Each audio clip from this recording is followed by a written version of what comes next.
ಹೆಸರು ಇದೆ ಈಗ ಒಳ್ಳೆ ಬ್ಯಾನರ್ ಇಂದ ನನಗೆ ಅವ್ರ ಹೆಸರು ಬೇಡ, ನಾನೇನಾದ್ರು ತಾವು ಹೆಸರು ಮಾಡ್ತಾ ಇದ್ದೀರಾ ಈಗ ಅಷ್ಟೇ. ಇನ್ನು ಈಗ ಬಂದಿದ್ದೀನಿ.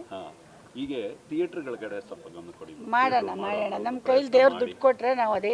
ನನ್ನ ಮಗ ಮಾಡಿಲ್ವೇಂದ್ರೆ ಎಷ್ಟೊಂದು ಕೆಲಸ, ಹಂಗೆ ನಾವು ಮಾಡೋಣ. ದೇವ್ರು ಜನ ಇಷ್ಟಪಡಲಿ ಸಿನಿಮಾನ. ಜನ ಸಿನಿಮಾ ನೋಡಿದರೆ, ಜನ ನಮ್ಗೆ ಹರಿಸಿದ್ರೆ ನಾವು ಮತ್ತೆ ವಾಪಸ್ ಜನಕ್ಕೆ ಕೊಡ್ತೀವಿ. ನಾವು ಮನೆಗೆ ತೊಗೊಂಡೋಗಿ ನನ್ನ ಮಕ್ಳು ಇಬ್ಬರು ಸೆಟ್ಲ್ ಆಗೋರೆ, ನಮಗೇನು ದುಡ್ಡು. ಬೇರೆಯವ್ರನ್ನ ಒಂದು ಸ್ವಲ್ಪ ಒಳ್ಳೆತನವ ಕೆಲಸ ಮಾಡೋಣ. 100% ಕಾನ್ಫಿಡೆನ್ಸ್ ಇದೆ ಮೇಡಮ್, ಖಂಡಿತ ಮಾಡೇ ಮಾಡ್ತೀರಾ. ಒಳ್ಳೇದು ಅಷ್ಟು ಹೇಳಿದ್ರೆ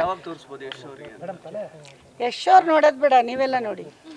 ನೀವೆಲ್ಲ ನೋಡಿ ಗುಡ್ ಅಂದರೆ ಯಶ್ ಚೆನ್ನಾಗಿ ಮಾಡೋರೇನಪ್ಪ ಅಮ್ಮ ಹೋಗ್ರಪ್ಪ ನೋಡಿ ಅಂತಾರೆ. ಯಾವಾಗ ರಿಲೀಸ್ ಪ್ಲಾನ್ ಇಟ್ಕೊಂಡಿದ್ದೀವಿ? ಅದು ಹೇಳ್ತೀವಿ, ಸದ್ಯದಲ್ಲಿ ಹೇಳ್ತೀವಿ. ಇನ್ನೂ ಸ್ವಲ್ಪ ಪ್ಲ್ಯಾನ್ ನಡೀತಾ ಇದೆ.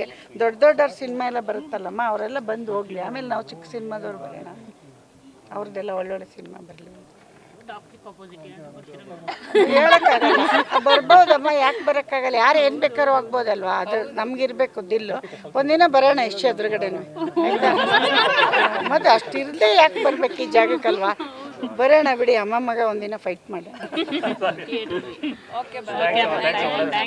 ಒಳ್ಳೇದಾಗಲಿ ನಿಮಗೆಲ್ಲ. ಹಿಂಗೆ ಸಪೋರ್ಟ್ ಮಾಡಿ, ವಿಷಯನ ಚೆನ್ನಾಗಿ ಬರೆದು ಜನಕ್ಕೆ ರೀಚ್ ಮಾಡಿ, ಸಿನಿಮಾ ನೋಡೋಂಗೆ ಮಾಡಿ. ಅಷ್ಟೇ ನಾನು ಕೇಳೋದು ನಿಮ್ಮೆಲ್ಲರಿಗೂ. ನೀವೆಲ್ಲ ಚೆನ್ನಾಗಿ ಸಪೋರ್ಟ್ ಕೊಟ್ಟರೆ ನಾವು ಏನೋ ಒಳ್ಳೇದು ಕೊಡ್ಬೋದು. ಇವತ್ತು ಎಷ್ಟು ಮಾಡಿದ್ದಾರೆ ನೋಡಿದ್ದೀರಲ್ಲ, ಎಷ್ಟು ಒಳ್ಳೊಳ್ಳೆ ಕೆಲಸ ಮಾಡಿ. ಹಂಗೆ ನಾವು ಮಾಡ್ತೀವಿ. ಖಂಡಿತ ಮಾಡ್ತೀವಿ. ಒಳ್ಳೇದಾಗಲಿ, ಒಳ್ಳೇದಾಗಲಿ.